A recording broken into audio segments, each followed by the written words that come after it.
Apesar de no vosso ecrã estarem já a ver agradecimentos, irei agradecer individualmente e em voz a cada um de vocês que partilhou o vídeo do canal nas vossas redes sociais. Se ainda não subscreveram, subscrevam e cliquem no sino das notificações. Se há uma história de amor completamente sinistra que marcou a história de Portugal, é a história do amor proibido entre Dom Pedro e Inês de Castro, a criada ou aia da sua esposa Constança. Quero agradecer à minha querida e muito estimada subscritora, Ana Ribeiro, por esta maravilhosa sugestão. Vamos lá então conhecer a sinistra história de amor que marcou Portugal para sempre.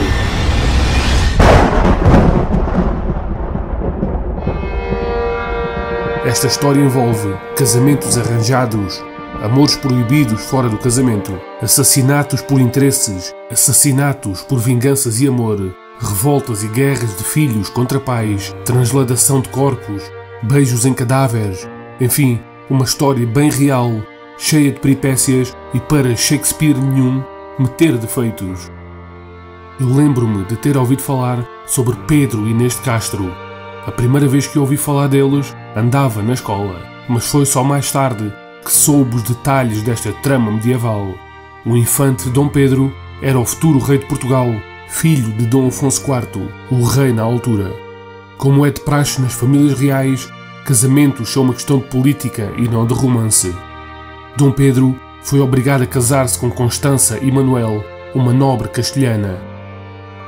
Tampouco era a vontade de Pedro em se casar que a primeira cerimónia de casamento foi feita por procuração. Foi feita no convento de São Francisco em Évora. Isso, claro, gerou um conflito e só 3 anos depois os noivos celebraram o casamento em Lisboa. Os problemas, porém, estavam só a começar. Entre as damas de companhia de Constança estava Inês de Castro, uma mulher lindíssima, filha de um poderoso fidalgo galego. O príncipe apaixonou-se pela aia e ela correspondeu o sentimento. Assim, os dois iniciaram um romance nada discreto que chocou toda a corte. Se hoje em dia adultério é motivo de escândalo, imaginem em 1339. Para piorar a situação e a opinião pública contrária, o rei Dom Afonso IV não estava nada satisfeito com a proximidade e influência que os 2 irmãos galegos de Inês exerciam sobre o futuro rei de Portugal. Uma influência que atrapalhava muito as relações diplomáticas. Para tentar acabar com o romance, quando Constança teve o seu primeiro filho, convidou Inês de Castro para ser a madrinha. Mas por que fazer isso? Devem estar vocês a pensar. Esta foi uma manobra religiosa e moral, por assim dizer. É que na época, a relação entre madrinhas e padrinhos com os pais da criança criava um parentesco moral, ou seja, tornaria praticamente um incesto o relacionamento do príncipe com a aia. Só que o filho, Dom Luís, morreu ainda em bebê, o que aumentou ainda mais os boatos num Portugal medieval. Este acontecimento permitiu que o romance adúltero continuasse. Por fim, o rei cansou-se de todos os boatos e em 1344 exilou Inês de Castro para Albuquerque, uma cidade na fronteira com Espanha. Com esta medida, ele achou que finalmente teria alguma paz na sua vida e na vida do país. Por ironia do destino, Constança Manuel morreu 1 ano depois de dar à luz o seu segundo filho, Dom Fernando de Portugal. O infante Pedro nem esperou a mulher esfriar no caixão e mandou logo trazer Inês de volta, isto contra a vontade do seu pai, o rei de Portugal. Foram então morar para Coimbra, num palácio perto do mosteiro de Santa Clara. O romance ia bem, enquanto Portugal e o resto da Europa se preocupavam com problemas, tais como a peste negra. De 1346 a 1354, Inês teve 4 filhos de Pedro. Estes filhos ilegítimos eram claramente uma ameaça ao herdeiro legítimo do trono, Dom Fernando.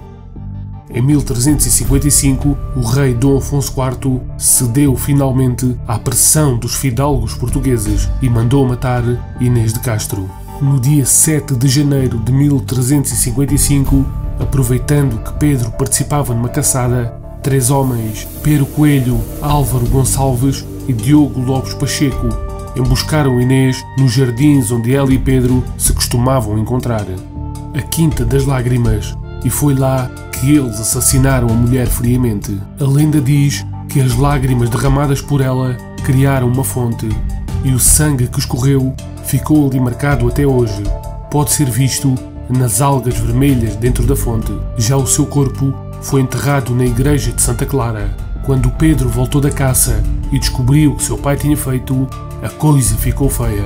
Pai e filho entraram num conflito armado que durou bastantes meses, até que um dia, com a intervenção da rainha, a paz foi novamente restaurada. 2 anos depois, Dom Afonso IV morreu e Dom Pedro I foi coroado como o 8º rei de Portugal. Era chegada agora a hora de vingança. Dom Pedro I mandou caçar os 3 homens que mataram a sua amada. Encontrou apenas 2 deles e assassinou-os. Mandou que arrancassem o coração de um pelo peito e o outro pelas costas. Enquanto isto acontecia, Dom Pedro I deliciava-se com um belo banquete. Mas essa não foi a principal parte da sua vingança. O rei afirmou ter-se casado secretamente com Inês de Castro, numa data da qual não se lembrava. A palavra do padre e do criado selaram a legalidade do casamento, o que significava agora que Dona Inês era uma rainha póstuma e deveria ser tratada como tal. O rei mandou então construir túmulos magníficos no convento de Alcobaça. As sepulturas foram colocadas uma de frente para a outra, isto de forma a que quando acordassem para o dia do juízo final pudessem olhar de frente um para o outro. Mas não ficou por aqui. Antes de colocar o corpo de Inês no novo túmulo, Dom Pedro teria colocado o cadáver da amada no trono e obrigado a nobreza portuguesa, sob pena de morte, a realizar a cerimónia de beijar a mão da rainha morta.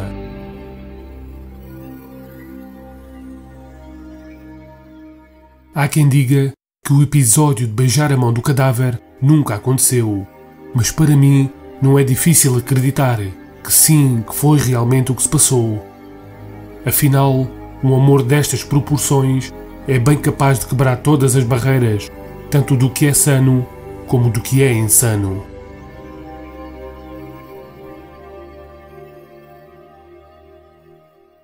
E termina assim esta sinistra e trágica história de amor que marcou profundamente a história de Portugal. Espero que tenham gostado. Se não são subscritores e até gostam do canal, não se esqueçam de subscrever e clicar no sino das notificações.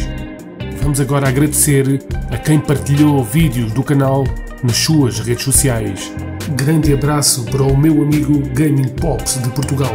Forte abraço para Bosco Panovic da Suíça, para Pato Bravo do Japão, José Fragoso em França. Um grande abraço para Robinson Martins em São Paulo, no Brasil, para Quest das Trevas.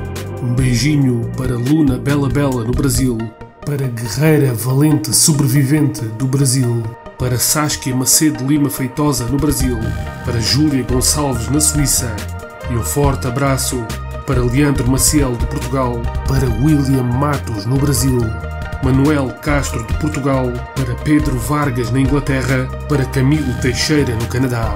Um abraço para Kratos Filipe FF do Brasil e para Miguel Catelli, também do Brasil.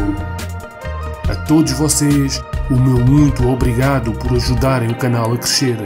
E despeço-me com tudo bom para vocês, para aqueles que vocês amam, e até ao próximo vídeo.